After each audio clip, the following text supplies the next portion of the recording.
The Al-Aqsa Mosque compound is currently witnessing significant aggravations that collectively contribute to the occupation's ongoing process of Judaization.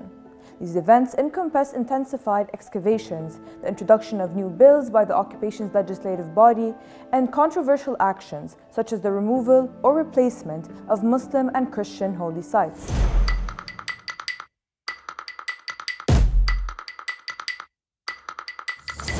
According to Jamal Amro, an expert in Palestinian affairs, Israeli Prime Minister Benjamin Netanyahu recently had a secret underground meeting with the Israeli lobby to discuss the complete Judaization of the Al-Aqsa area.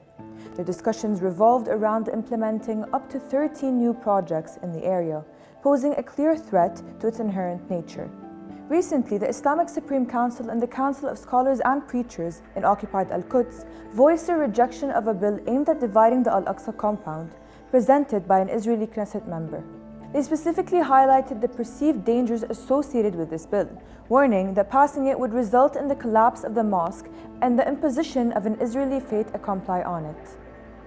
In another provocative act to pave the way for the Judaization of the area, settlers in the occupation municipality forced residents of Beit Safafa village earlier last week to remove the dome of Ar-Rahman Mosque, replace it with a smaller one, and change its color from gold to silver. The residents added that approximately a year ago, the municipality issued a decision to demolish the upper floor and dome of the mosque, citing alleged unauthorized construction. In light of the recent bill and mounting Israeli pressure, there has been an unprecedented surge in Israeli excavation activities beneath Al-Aqsa Mosque since the beginning of 2023. This ongoing development poses an additional threat to the mosque's structural integrity. For many decades, Israel has been conducting excavations underneath Al-Aqsa Mosque under the pretext of searching for the so-called Solomon's Temple. These excavations serve as an endeavor by Israel to validate itself through archaeological means, as they purportedly claim a connection to the land of Palestine based on alleged heritage claims. Incidents like the collapse of a retaining wall near Al-Maghribi Gate in February 2014, which caused damage to several homes in the eastern part of Al-Quds, illustrate the risk associated with these operations. In 2016, UNESCO passed a resolution condemning the occupation's operations near the mosque, particularly its archaeological initiatives. However, the Israeli occupation persisted despite the resolution. Jamal Amro identifies some of the primary threats to the historical significance of Al-Quds. Firstly, he raises concern about the construction of a temple featuring a dome that overshadows that of the Dome of the Rock.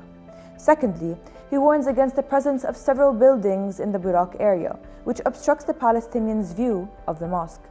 Lastly, he highlights the Israeli plan to construct a cable car route that would either hover above or pass close to the holy site. This plan itself is viewed as an Israeli endeavor to Judaize the skyline of Al-Quds. The foundation of the mosque continues to exhibit cracks and falling stones from the prayer hall ceilings that are clear proof of the imminent collapse. Despite the efforts of the Palestinian Islamic Endowment Society and other religious authorities to undertake restoration and repair activities, their initiatives are consistently undermined by the occupation. Inquiries about the nature of the excavations are met with indifference and neglect, leaving concerns unanswered and unaddressed. In June 2022, Azam al-Khatib, the Director General overseeing the affairs of the holy site, issued a warning about grave threat posed by continuous excavation work to the stability of Al-Aqsa Mosque. This year, the excavation projects are rapidly increasing, aligning with Israel's long-standing and aggressive archaeological endeavors. In this context, the growing apprehension and rejection to any changes to the status quo of Al-Quds become more comprehensible. The clear desecration of Al-Aqsa and Muslim and Christian holy sites has consistently received full support from the Israeli government. With the rise of an extremist government, the threat has intensified significantly, as evidenced by the unprecedented increase in excavations around the structure. Thus, any further developments could trigger not only escalations inside Palestine, but also the entire region.